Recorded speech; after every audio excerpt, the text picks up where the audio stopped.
Vamos a revisar algunos detalles de OSPF versión 3. Bueno, algunas similitudes entre OSPF versión 2 y OSPF versión 3 son que comparten el mismo intercambio de paquetes en Hello, LSA y también el Database Descriptor, y obviamente ejecutan el mismo algoritmo SPF, obviamente con la base de datos del estado de enlace acumulado, y de ahí se obtiene la tabla de enrutamiento como tal. Las rutas son organizadas en áreas, con todas las rutas conectadas al área 0 o al área de backbone, al igual que en OSPF versión 2. Las actualizaciones en OSPF versión 3 no se ocupa directamente la dirección de unicast, sino en su lugar se utilizan las direcciones de enlace local. Esto es muy propio de IP versión 6. Bien, en el caso de OSPF versión 3, recuerden que utiliza IP versión 6 y recuerden que los routers de Cisco no vienen habilitados con IP versión 6, por lo cual deberá de habilitarse IPv6 en cada uno de los routers. Esto se hace en el modo de configuración global con el comando IP versión 6 unicast routing.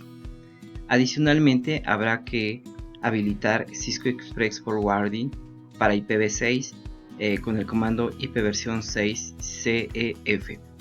Probablemente sea necesario habilitar también Cisco Express Forwarding para IP versión 4. Bien, recuerden que hay dos maneras de configurar las interfaces en IP versión 6. En la primera de ellas tenemos que especificar los 128 bits. Entramos a la interfaz, el comando es IP versión 6 address, especificamos los 128 bits, puede ser en manera extendida o en manera resumida, y colocamos una diagonal con la máscara de red que vamos a utilizar. En este ejemplo que les estoy mostrando se utiliza una máscara diagonal 64. La otra manera de hacer una configuración estática en IPv6 es con el uso de EUI64. Recuerden que en EUI64 se especifican los primeros 64 bits de la dirección y los siguientes 64 bits de la dirección se derivan de la dirección MAC del equipo de cómputo. Para su configuración tenemos que escribir IP versión 6 address, los primeros 64 bits, diagonal 64 y finalmente EUI64. Algunas diferencias entre OSPF versión 2 y OSPF versión 3. Las interfaces son habilitadas en el modo de configuración de interfaz en OSPF versión 3.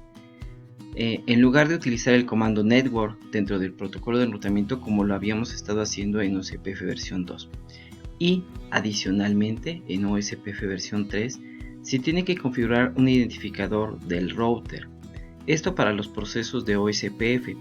Este identificador del router es un número de 32 bits en formato de dirección IP. Aquí podemos ver la configuración del enrutamiento de OSPF versión 3. Este es un ejemplo. En el modo de configuración global vamos a habilitar IP versión 6 router OSPF 2. En este caso el 2 es el identificador del proceso interno en el router de OSPF.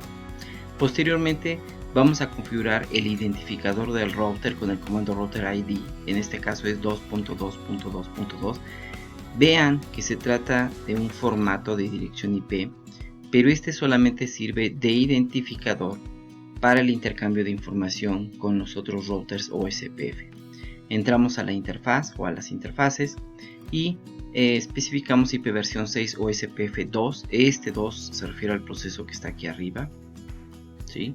Tiene que ser el mismo, y definimos el área para la cual va a estar asignada esta interfaz. Entramos a las siguientes interfaces que tengamos habilitadas y otra vez IP versión 6 o OSPF versión 2. Este 2 es el número de identificador del proceso, ya dije hace un rato que es el que coincide con este de aquí. Y finalmente definimos el área en la cual va a trabajar.